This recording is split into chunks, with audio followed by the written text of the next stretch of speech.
আজকের এই সুপারফাস্ট জীবনে মানসিক শান্তি ধরে রাখাটা কিন্তু বেশ বড় একটা চ্যালেঞ্জ। তাই চলুন আজ আমরা জেনে নিই দৈনন্দিন জীবনের চাপ সামলানোর কিছু সহজ কিন্তু দারুণ কার্যকর কৌশল, যা আমাদের একটা শান্ত আর স্থির মন পেতে সাহায্য করবে। এই কথাটা শুনলে মনে হয়, আরে এ তো একেবারে আমাদের সবার মনের কথা, তাই না? কাজের চাপ, পরিবারের দায়িত্ব কিংবা টাকার চিন্তা, এই সব কিছুই যেন এখন আমাদের জীবনের একটা অংশ হয়ে গেছে। আর সত্যি বলতে কি, এই চাপগুলোই আমাদের মানসিক শান্তির পথে সবচেয়ে বড় বাধা হয়ে দাঁড়ায়। তো এই পুরো যাত্রায় আমরা কয়েকটা ধাপে এগোব। প্রথমে আমরা বুঝব আধুনিক জীবনের এই চাপের উৎসগুলো ঠিক কি কি। তারপর শিখব কিভাবে খুব তাড়াতাড়ি মনকে শান্ত করা যায়। এরপর আমরা নজর দেব মানসিক শক্তির ভিতটা কিভাবে আরও মজবুত করা যায় সেদিকে, জানব নিজের শান্তিকে রক্ষা করার উপায়, আর সবশেষে দেখব কিভাবে পুরো নিয়ন্ত্রণটা নিজের হাতে রাখা সম্ভব। আমরা প্রতিদিন যে ছোট বড় চাপের মধ্যে দিয়ে যাই, সেগুলোকে যদি পাত্তা না দিই, তাহলে কিন্তু তা ধীরে ধীরে আমাদের শরীর আর মনের ওপর খুব খারাপ প্রভাব ফেলে। তাই সমাধানের দিকে প্রথম ধাপটাই হলো এটা মেনে নেয়া যে হ্যাঁ, চাপ আছে। আচ্ছা, তাহলে আর দেরি না করে চলুন সরাসরি সমাধানে চলে যাই। যখন মন খুব বেশি অস্থির লাগছে বা মাথায় রাজ্যের চিন্তা ঘুরপাক খাচ্ছে, তখন এমন কিছু কৌশল আছে যা প্রায় সাথে সাথেই আরাম দিতে পারে। আমরা এখন ঠিক এমনই দুটা শক্তিশালী কৌশল নিয়ে কথা বলবো। মানসিক চাপ কমানোর সবচেয়ে দ্রুত আর সহজ উপায়গুলোর একটা হলো কিন্তু এই গভীর শ্বাস-প্রশ্বাস। কারণটা খুব সহজ, এটা সরাসরি আমাদের শরীরকে প্রভাবিত করে আর আমাদের নার্ভাস সিস্টেমকে একটা সিগন্যাল পাঠায় যে সব ঠিক আছে, এবার শান্ত হও। এই নিয়মটা মনে রাখাও খুব সোজা। 4 সেকেন্ড ধরে নাক দিয়ে লম্বা একটা শ্বাস নিন, 4 সেকেন্ড সেটাকে ধরে রাখুন, আর তারপর মুখ দিয়ে খুব ধীরে ধীরে 6 সেকেন্ড ধরে শ্বাসটা ছাড়ুন। বিশ্বাস করুন, মাত্র 1 মিনিট এটা করলেই দেখবেন মনটা অনেকখানি হালকা লাগছে। এবার আসি দ্বিতীয় কৌশলে, আর সেটা হলো নিজের চিন্তাগুলোকে একটু গুছিয়ে ফেলা। জানেন তো, অনেক সময় আসল সমস্যার চেয়েও সেই সমস্যা নিয়ে আমরা যা যা কল্পনা করি, সেই কাল্পনিক ভয়টাই আমাদের বেশি কষ্ট দেয়।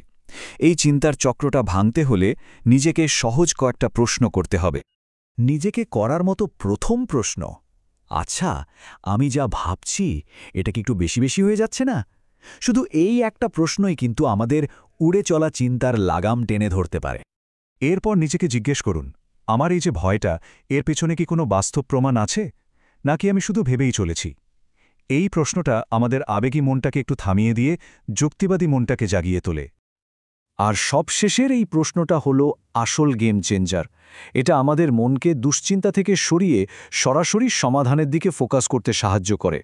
আর যখন মন সমাধানের পথ খুঁজতে শুরু করে, দেখবেন চাপটা এমনিতেই অর্ধেক হয়ে গেছে। তাৎক্ষণিক স্বস্তির উপায় তো জানা গেল, কিন্তু দীর্ঘমেয়াদে মানসিকভাবে শক্ত থাকার জন্য কিছু ভালো অভ্যাসকে জীবনের অংশ করে নেওয়াটা খুব দরকার। চলুন এবার তাহলে সেই ভিত্তিগুলো নিয়েই কথা বলি। প্রথমেই আসে ঘুম।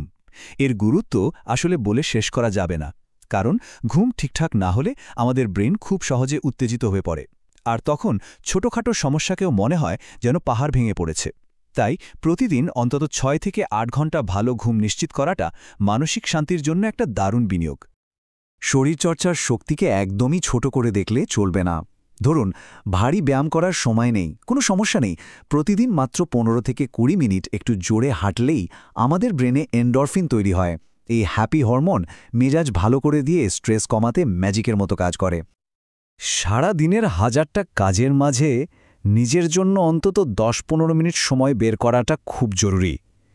এই সময়টায় এমন কিছু করুন যা মনকে পুরোপুরি আনন্দ দেয়। হতে পারে সেটা বই পড়া, গান শোনা, বা এমনকি কিচ্ছু না করে চুপচাপ বসে থাকা। এই সামান্য সময়টুকুই আমাদের ব্রেনের জন্য একটা রিস্টার্ট বাটনের মতো কাজ করে। মানসিক স্বাস্থ্যের জন্য শুধু নিজের ভেতরের যত্ন নিলেই হবে না, আমাদের চারপাশের পরিবেশটাকেও একটু গুছিয়ে নেওয়া দরকার। চলুন এখন দেখি কিভাবে বাইরের নানা বিষয় থেকে নিজের মানসিক শান্তিকে রক্ষা করা যায়।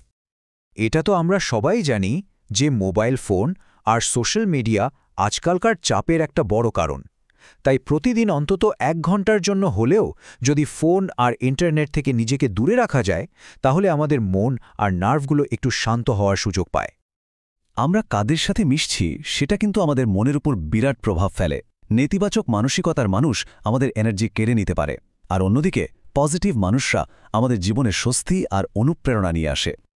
অনেক সময় আমরা নিজের ক্ষমতার বাইরে গিয়েও অন্যের সব অনুরোধ রাখার চেষ্টা করি, আর এটাই মানসিক চাপের একটা বড় কারণ হয়ে দাঁড়ায়।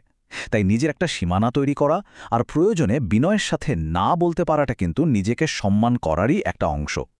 আর এই কথাটা সবসময় মনে রাখা দরকার, আমরা মানুষ, আমাদের ভুল হবেই।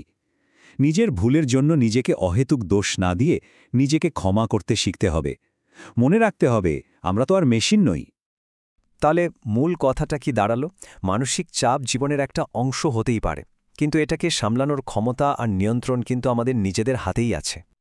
পুরো আলোচনাটাকে যদি এক জায়গায় আনি তাহলে এই 4টে মূল স্তম্ভ পাওয়া যায়। নিজের অবস্থা সম্পর্কে সচেতন থাকা, নিজেকে সম্মান করা, কিছু ভালো অভ্যাস গড়ে তোলা আর নিয়মিত বিশ্রাম, এই জিনিসগুলোই ধীরে ধীরে মানসিক চাপের ক্ষমতাকে কমিয়ে আনে। আর দিনের শেষে মানসিক শান্তি ধরে রাখার এই চেষ্টাটা কিন্তু কখনো বৃথা যায় না, কারণ একটা শান্ত মন আমাদের সঠিক সিদ্ধান্ত নিতে সাহায্য করে, আমাদের সম্পর্কগুলোকে আরও সুন্দর করে তোলে আর সব মিলিয়ে জীবনের মানটাই বদলে দেয়। এখন শুধু ভাবার পালা, এই যে এতগুলো কৌশল নিয়ে কথা হলো, এর মধ্যে কোনটা দিয়ে এই নতুন যাত্রাটা শুরু করা যায়? মনে রাখতে হবে, যে কোনো একটা ছোট পদক্ষেপই কিন্তু একটা বড় পরিবর্তনের শুরু হতে পারে।